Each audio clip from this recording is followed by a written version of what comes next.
ನಮಸ್ಕಾರ ವೀಕ್ಷಕರೇ, ಕನ್ನಡಪ್ರಭ.comಗೆ ಸ್ವಾಗತ. ವೀಕ್ಷಕರೇ, 2019ರಲ್ಲಿ ಅಯೋಧ್ಯೆಯ ರಾಮ ಮಂದಿರದ ತೀರ್ಪು ಬಂದ ಮೇಲೆ ಒಂದು ಅಭಿಪ್ರಾಯ ಭಾರಿ ಪಾಪ್ಯುಲರ್ ಆಗಿತ್ತು. ಅದೇನು ಅಂದರೆ, ನೀವು ಯಾವುದೇ ಐತಿಹಾಸಿಕ ಮಸೀದಿಯ ಉತ್ಖನನ ಮಾಡಿ ಅದರ ಅಡಿಯಲ್ಲಿ ನಿಮಗೆ ದೇವಾಲಯದ ಅವಶೇಷಗಳು ಪತ್ತೆಯಾಗುತ್ತೆ ಅನ್ನೋದು ಆ ಪಾಪ್ಯುಲರ್ ಸ್ಟೇಟ್ಮೆಂಟ್ ಆಗಿತ್ತು. ಅದಾದ ಬಳಿಕ ಕರ್ನಾಟಕ, ಕಾಶಿ ಸೇರಿ ಹಲವೆಡೆ ಐತಿಹಾಸಿಕ ಮಸೀದಿಗಳ ಉತ್ಖನನದ ಒಂದು ಟ್ರೆಂಡೇ ಶುರು ಆಗಿತ್ತು. ಈ ಪೈಕಿ ಹಲವು ಪ್ರಕರಣ ಕೋರ್ಟ್ ಮೆಟ್ಟಿಲೇರಿದ್ದು ಇದೆ. ಈಗ ಅಂತಹದ್ದೇ ಒಂದು ಇಂಟ್ರೆಸ್ಟಿಂಗ್ ಕೇಸ್ ಆಗಿದ್ದ ಕಮಲ್ ಮೌಲಾನಾ ಮಸೀದಿಯ ವಿವಾದವನ್ನ ಮಧ್ಯಪ್ರದೇಶದ ಹೈಕೋರ್ಟ್ ಇತ್ಯರ್ಥಪಡಿಸಿದೆ. ಅದು ಮಸೀದಿಯಲ್ಲ, ಭೋಜಶಾಲಾ ಸರಸ್ವತಿ ಮಂದಿರ ಅಂತ ಕೋರ್ಟ್ ತೀರ್ಪು ಕೊಟ್ಟಿದೆ.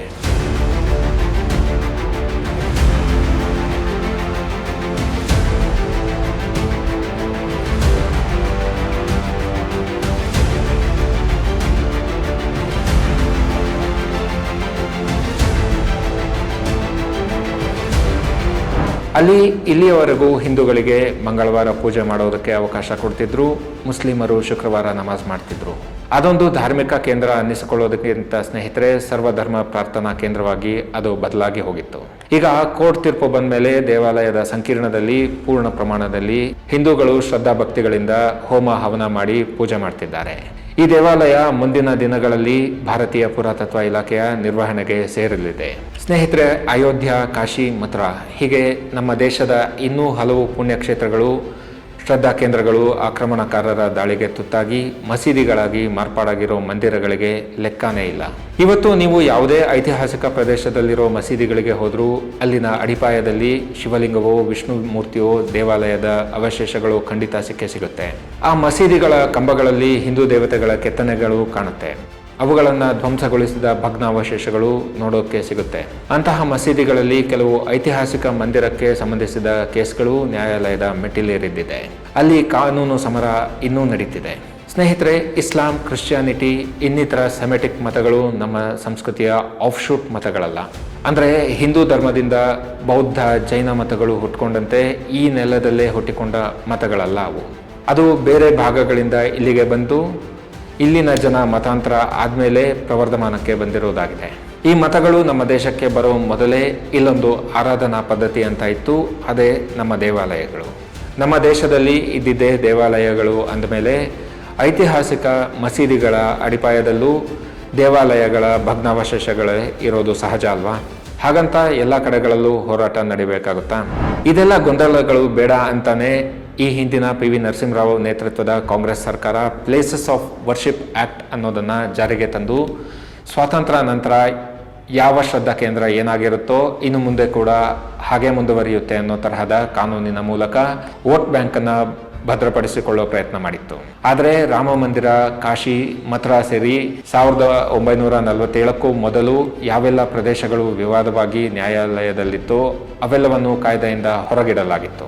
ಇನ್ನು ಶತಮಾನಗಳ ಹೋರಾಟ ಕಂಡ ಅಯೋಧ್ಯೆ ವಿವಾದ ಬಗೆಹರಿದಿದ್ದರೆ ಕಾಶಿ, ಮಥುರಾ ವಿವಾದಗಳು ಇನ್ನೂ ನ್ಯಾಯಾಲಯದಲ್ಲಿದೆ. ದೇಶಾದ್ಯಂತ ಇಂತಹದ್ದೇ ಗಮನ ಸೆಳೆದ ಮತ್ತೊಂದು ಕೇಸ್ ಅಂದರೆ ಅದು ಮಧ್ಯಪ್ರದೇಶದ ಧಾರ್ನ ಪುರಾತನ ಭೋಜಶಾಲಾ ಸರಸ್ವತಿ ಮಂದಿರದ ವಿವಾದ.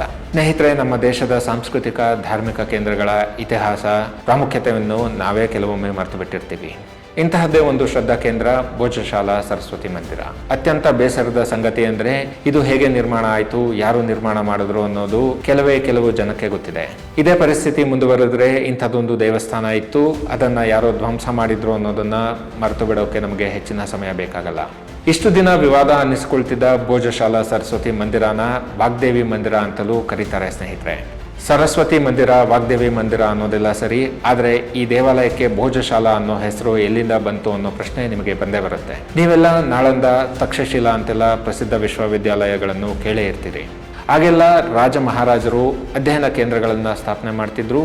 ಅದು 11ನೇ ಶತಮಾನ, 1055ರ ಅವಧಿಯಲ್ಲಿ ಮಾಳ್ವವನ್ನು ಆಳ್ವಿಕೆ ಮಾಡ್ತಿದ್ದ ಪಾರಮಾರ ರಾಜವಂಶದ ರಾಜ ಭೋಜ ಸಂಸ್ಕೃತ ಸಾಹಿತ್ಯ, ಕಲೆ, ಶಿಕ್ಷಣಕ್ಕೆ ಹೆಚ್ಚು ಮಹತ್ವ ಕೊಡ್ತಿದ್ದ.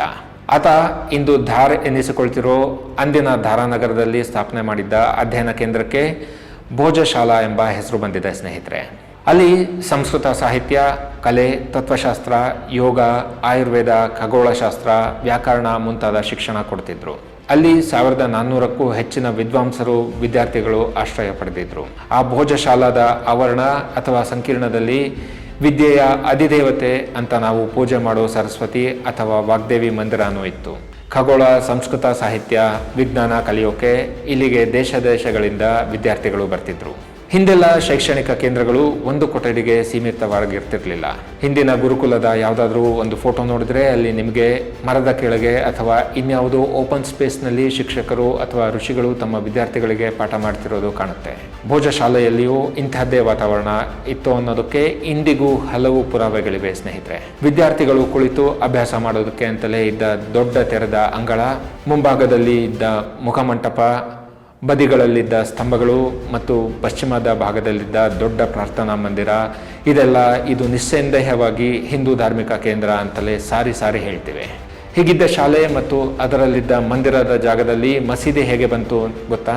ವೀಕ್ಷಕರೇ, ನಿಮಗೆಲ್ಲ ಸೋಮನಾಥ ಮಂದಿರನ ಧ್ವಂಸ ಮಾಡಿದ ಅಲ್ಲಾವುದ್ದೀನ್ ಖಿಲ್ಜಿ ಗೊತ್ತಲ್ವಾ? ಅದೇ ಖಿಲ್ಜಿ ಹಾಗೂ ಆತನ ಸೇನೆ ಭೋಜಶಾಲಾ ಅಂತ ಕರೆಯಲಾಗ್ತಿದ್ದ ಸರಸ್ವತಿ ಮಂದಿರ ಅಥವಾ ವಾಗ್ದೇವಿ ಮಂದಿರದ ಮೇಲೆ 1305ರಲ್ಲಿ ದಾಳಿ ಮಾಡಿ ಮಂದಿರವನ್ನು ಧ್ವಂಸ ಮಾಡಿತ್ತು. ಮಾಳ್ವಾದ ಮೇಲೆ ಆಕ್ರಮಣ ಮಾಡಿದ್ದ ಅಲ್ಲಾವುದ್ದೀನ್ ಖಿಲ್ಜಿ ಸಂಕೀರ್ಣದ ಮೇಲೂ ದಾಳಿ ಮಾಡಿದ್ದ, ದೇವಾಲಯವನ್ನು ಧ್ವಂಸ ಮಾಡಿದ್ದ, ವಿಗ್ರಹಗಳನ್ನು ಬಂಚಿಸಿದ್ದ, ಆ ಗುರುಕುಲದಲ್ಲಿದ್ದ ನೂರಾರು ವಿದ್ಯಾರ್ಥಿಗಳನ್ನ ಮತ್ತೆ ಶಿಕ್ಷಕರನ್ನ ನಿರ್ದಯವಾಗಿ ಕೊಂದಿದ್ದ. 1401ರ ಹೊತ್ತಿಗೆ ಅಂದಿನ ಮಾಳ್ವಾದ ದೊರೆ ದಿಲಾವರ್ ಖಾನ್ ಗೋರಿ ಪ್ರಾಚೀನ ದೇವಾಲಯದ ಅಳಿದು ಉಳಿದ ಭಾಗಗಳನ್ನು ಮತ್ತಷ್ಟು ನಾಶ ಮಾಡಿದ್ದ ಮತ್ತು ಸಂಕೀರ್ಣದ ಕೆಲವು ಭಾಗಗಳನ್ನು ಮಸೀದಿಯಾಗಿ ಪರಿವರ್ತಿಸಿದ್ದ. 1514ರಲ್ಲಿ 2ನೇ ಮೊಹಮ್ಮದ್ ಶಾ ಖಿಲ್ಜಿ ಆ ಸ್ಥಳದಲ್ಲಿ ಸೂಫಿ ಸಂತ ಕಮಲ್ ಮೌಲಾನಾ ಸಮಾಧಿಯನ್ನು ನಿರ್ಮಿಸಿದ್ದ. ಭೋಜಶಾಲಾ ಸರಸ್ವತಿ ಮಂದಿರ ಅಂದಿನಿಂದ ಕಮಲ್ ಮೌಲಾ ಮಸೀದಿಯಾಗಿ ಇಸ್ಲಾಮಿಕ್ ಪ್ರಾರ್ಥನಾ ಸ್ಥಳವಾಯಿತು. ಹಿಂದೂಗಳು ಅಲ್ಲಿಂದ ಹೊರದಬ್ಬಲ್ಪಟ್ರು. ಸ್ನೇಹಿತರೆ, ಈ ಮಂದಿರದ ವಿಮೋಚನೆಗೆ ಅಯೋಧ್ಯೆಯ ರೀತಿಯದ್ದೇ ಸುದೀರ್ಘ ಇತಿಹಾಸ ಇದೆ. ಆ ಮಂದಿರವನ್ನ ಕಾಪಾಡೋಕೆ ಭೋಜಶಾಲಾ ಮುಕ್ತಿ ಯಜ್ಞದ ಹೆಸರಿನಲ್ಲಿ ಸಂಘಟನೆಯೊಂದು ಶುರುವಾಯಿತು. ಈ ಹೋರಾಟದಲ್ಲಿ ಸಾಕಷ್ಟು ಮಂದಿ ತಮ್ಮ ಜೀವವನ್ನು ಬಲಿ ಕೊಟ್ಟಿದ್ದಾರೆ. ಹಾಗೆ ವಿವಾದ ನ್ಯಾಯಾಲಯದ ಮೆಟ್ಟಿಲನ್ನು ಏರಿತ್ತು. ಈ ಪ್ರಕರಣದಲ್ಲಿ ಎರಡೂ ಪಕ್ಷಗಳ ವಾದವನ್ನು ಆಲಿಸಿದ ನ್ಯಾಯಾಲಯ ಭಾರತೀಯ ಪುರಾತತ್ವ ಇಲಾಖೆಗೆ ಆ ಕಟ್ಟಡದಲ್ಲಿ ವೈಜ್ಞಾನಿಕವಾಗಿ ಸಂಶೋಧನೆ ಮಾಡಿ ಉತ್ಖನನ ನಡೆಸಿ ಅಲ್ಲಿ ಸಿಗುವ ಮಾಹಿತಿಯನ್ನು ನ್ಯಾಯಾಲಯದ ಮುಂದಿಡಬೇಕು ಅಂತ ಆದೇಶ ಕೊಟ್ಟಿತ್ತು. ಅಲ್ಲಿ ಸರಿಸುಮಾರು 98 ದಿನಗಳ ಕಾಲ ಸಂಶೋಧನೆ ನಡೆಯಿತು. ಅಲ್ಲಿನ ಪ್ರತಿ ಕಂಬ, ಅದರ ಮೇಲಿನ ಕೆತ್ತನೆಗಳು, ಆ ಮಂದಿರದ ನೆಲಮಹಡಿಯಲ್ಲಿದ್ದ ವಿಗ್ರಹಗಳು, ಅಲ್ಲಿ ಸಿಕ್ಕ ಶಾಸನಗಳು, ಅದರ ಬಗ್ಗೆ ಐತಿಹಾಸಿಕ ಗ್ರಂಥದಲ್ಲಿದ್ದ ಉಲ್ಲೇಖಗಳು, ಪ್ರತಿಯೊಂದು ಕೂಡ ಅದು ಮಸೀದಿಯಲ್ಲ, ಮಂದಿರ ಅಂತ ಸಾರಿ ಹೇಳ್ತಾ ಇದ್ವು. ಅದನ್ನೇ ಪುರಾತತ್ವ ಇಲಾಖೆ ನ್ಯಾಯಾಲಯಕ್ಕೂ ಸಲ್ಲಿಸಿದ ವರದಿಯಲ್ಲಿ ತಿಳಿಸಿತ್ತು. ಇದೆಲ್ಲದರ ನಡುವೆ ಅಲ್ಲಿ ಇದ್ದದ್ದು ಸರಸ್ವತಿ ಮಂದಿರ ಅಲ್ಲ, ಜೈನರ ಅಂಬಿಕೆ ಅಂತ ಕೆಲವರು ಪ್ರಕರಣದ ದಿಕ್ಕು ತಪ್ಪಿಸೋದಕ್ಕೆ ಕೆಲಸ ಮಾಡ್ತಿದ್ರು. ಆದರೆ ಅಂತಿಮವಾಗಿ ನ್ಯಾಯಾಲಯ ಇದು ಹಿಂದೂಗಳ ದೇವಾಲಯ ಅಂತ ತೀರ್ಪು ಕೊಟ್ಟಿದೆ. ಇಷ್ಟೆಲ್ಲದರ ಮಧ್ಯೆ ಇಲ್ಲಿನ ಸರಸ್ವತಿ ಮಂದಿರದಲ್ಲಿರುವ ವಿಗ್ರಹ ಈಗ ಬ್ರಿಟನ್ನಲ್ಲಿದೆ ಎಂಬ ಮಾಹಿತಿಯು ಬಹಿರಂಗವಾಗಿದೆ. ವೀಕ್ಷಕರೇ, ಈ ಪ್ರಕರಣದ ತೀರ್ಪಿಗೂ ಅಯೋಧ್ಯೆ ಪ್ರಕರಣದ ತೀರ್ಪಿಗೂ ಬಹಳ ವ್ಯತ್ಯಾಸ ಇದೆ. ಅಯೋಧ್ಯೆಯಲ್ಲಿ ಇದ್ದದ್ದು ಟೈಟಲ್ ಡಿಸ್ಪ್ಯೂಟ್, ಅಂದರೆ ಜಾಗ ಯಾರಿಗೆ ಸೇರಬೇಕು, ಮಾಲೀಕತ್ವ ಯಾರದ್ದಾಗಬೇಕು ಎಂಬುದರ ಬಗ್ಗೆ ಕೊಟ್ಟ ತೀರ್ಪಾಗಿತ್ತು. ಆದರೆ ಧಾರ್ನ ಸರಸ್ವತಿ ಮಂದಿರದ ಕೇಸ್ನಲ್ಲಿ ನ್ಯಾಯಾಲಯ ಕೊಟ್ಟಿರೋ ತೀರ್ಪು ಆಸ್ತಿಯ ಮಾಲೀಕತ್ವದ ಕುರಿತ ತೀರ್ಪಲ್ಲ. ಬದಲಾಗಿ ಐತಿಹಾಸಿಕ ಸಾಹಿತ್ಯ, ವಾಸ್ತುಶಿಲ್ಪದ ವೈಶಿಷ್ಟ್ಯಗಳು, ASI ಸಮೀಕ್ಷಾ ವರದಿಗಳು ಇತ್ಯಾದಿಗಳ ಆಧಾರದ ಮೇಲೆ ವಿವಾದಿತ ಪ್ರದೇಶದ ಸ್ವರೂಪವನ್ನು ಕೋರ್ಟ್ ಈಗ ನಿರ್ಧರಿಸಿ ಇದು ಹಿಂದೂಗಳ ದೇವಾಲಯ ಅಂತ ಹೇಳಿದೆ. ಇದು ವೀಕ್ಷಕರೇ ಭೋಜಶಾಲಾ ಮಂದಿರದ ಕುರಿತಾದ ಒಂದಷ್ಟು ಮಾಹಿತಿ. ಮತ್ತಷ್ಟು ವಿಶೇಷ ಮಾಹಿತಿಗಾಗಿ ಕನ್ನಡಪ್ರಭ ಯೂಟ್ಯೂಬ್ ಚಾನಲ್ಗೆ ಸಬ್ಸ್ಕ್ರೈಬ್ ಮಾಡಿ. ನಮಸ್ಕಾರ.